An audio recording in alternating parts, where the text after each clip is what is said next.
Good morning. Today is Saturday. Saturday nga day. Di kami nandito kami sa isang bahay ko dito sa banda sa Maynabal. Binisita ko kasi minsan na lang kami pumupunta dito kasi nga nabibisi ako. Dahil barangay captain ako doon sa isang lugar namin sa Bakhaw. So, bihira na lang kami pumupunta dito.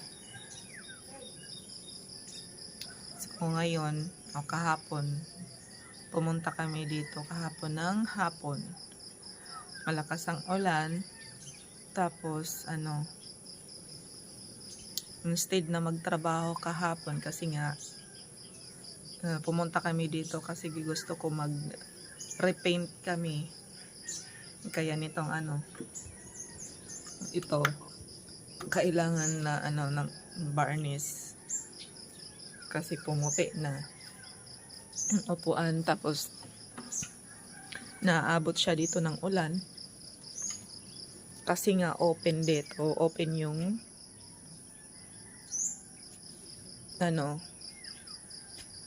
sa taas, open lang siya kasi noon gusto ng asawa ko overlook yung natatanaw niya, yung dagat. Yan. Natatanaw yung dagat. Masyado maputi. Pero nakikita yung dagat dito. Tapos yung kahoy. Kaya ganito yung pinagawa niya.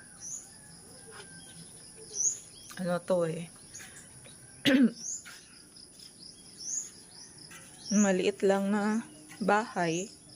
Sa baba, kwarto, tas CR, diretso yung kusina. Maliit lang. Kaya, yun. Ngayon, araw na to, kami magre-repaint. Tapos mag-grass cutter yung kapatid ko. Tapos yung isang puno doon, papaputol ko siguro kasi parang hindi masyadong nakakahinga yung isa doon, yung mangga. Siguro yun yung dahilan kaya hindi rin bumubunga. Kaya gusto ko paputol yung isang puno.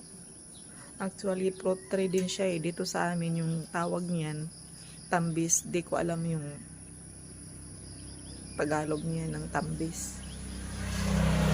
Magkadikit kasi yung yung pagpatanim ko ng punuan na yun. Yun. Yan. Yung puno na yan. Yan yung papaputol ko. Yan.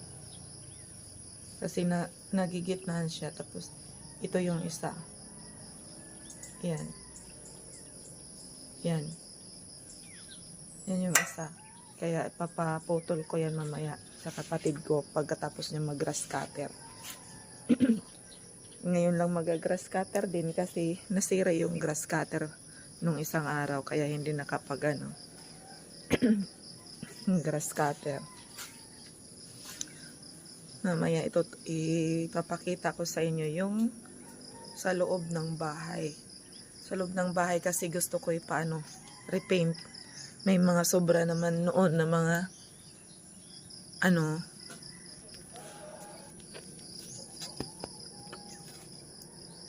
na mga tira-tirang mga pintal o pintar ng mga paint. So yun yung ipapagamit ko para magmukha namang bago yung bahay. Yung kitchen inanay na, nasira na yung mga cabinet. Wala kasing tumitira dito. Binibisita lang ng kapatid ko para maglinis ng backyard. So, mamaya, papakita ko sa inyo yung loob ng bahay. Sa ngayon kasi natutulog pa yung mga tao doon. Kasama ko dito.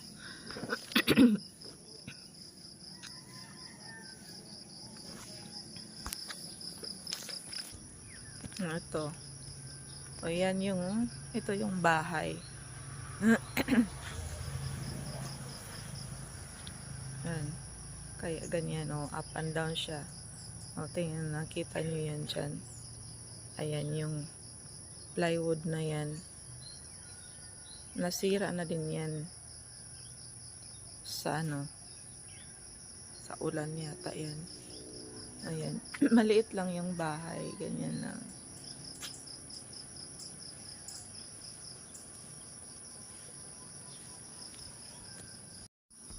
Ito yung binili ng asawa ko noon. Nung namatay kong asawa. Ito yung property na binili niya. Maliit lang siya. Pero gustong gusto ko dito kasi parang nakapag-relax ako dito. Dati noon hindi to ganito. Kami na lang mag-asawa yung naglagay niya, bumili ng 2 sakong grass, Carabao grass, tapos tinanim namin. So ngayon, sad to say, wala na siya. Ito na, ganito na yung itsura ng backyard namin. Dati brown pa kasi bago pa lang tinaniman, tapos patay na siya. Wala na, hindi niya na nakita. Tapos ako na lang nagpaano ng pader na yan. Nakapader na to lahat. Nung namatay siya, may natanggap akong konti. So, pinapader ko para na-secure yung property namin. Kasi dito sa Pinas, alam nyo naman na pag hindi ka pader ng bakuran mo, nako, yung kapitbahay mo yan na kahit na 1 metro lang ang makuhang lupa. Yan yung mukab ng kapatid ko, tsaka yun motor ng anak ko. Ito yung sasakyan na binili ng asawa ko noon. Iniingat-ingatan ko to kasi hindi ko na kayang bumili. Pag may sirang konti, pinapaayos ko agad.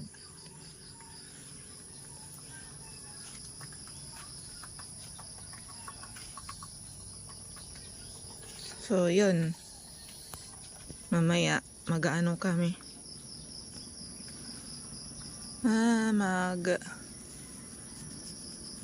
Lilinis or magre-repaint. Ito noon, ito yung Chico. Yun yung mga lagi itong bumubunga. Mula nang binili ko to, may bunga na siya. Marketed kasi to. Nung binili ko, may bunga na siya. Maliit pa lang, may bunga na siya. Hanggang ngayon, bumubunga. Laging mumulaklak, tas namumunga ng marami. Chico yan. Tapos may rambutan doon. Tinanim namin to mag-asawa noon eh. Pag pa lang, nung binili namin, pinaligiran na agad namin ng ng mga puno, mga fruit tree. So, yun nga, yung mangga, hanggang ngayon hindi pa namumunga. Malaki na siya pero hindi namumunga. Di ko alam kung anong gagawin ko dyan. Sabi nila mag-spray daw. Di ko rin alam kung anong spray. Tatanong ako ulit kung anong klaseng spray yun para sprayan yan. Tapos rambutan, tapos may lemon, tapos coconut na dwarf. Tapos ako tinda. Yan, yung building na yan na pinatayo ko. Tindahan yan noon eh. Kaso nga, hindi na ayos kasi nabisi ko sa pagiging kapitan ko doon. Nawala yung time ko. Doon. Lalabas sana ako. Ipakita ko yung buong property. Nakapadlock pala. Kagabi. Yung mga tanim kong banda. Orchids. Ito sila. Mga tulog pa.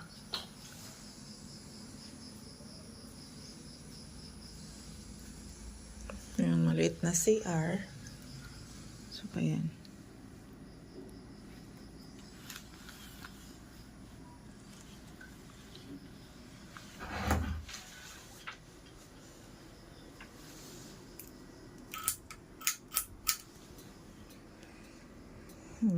Tulog pa sila.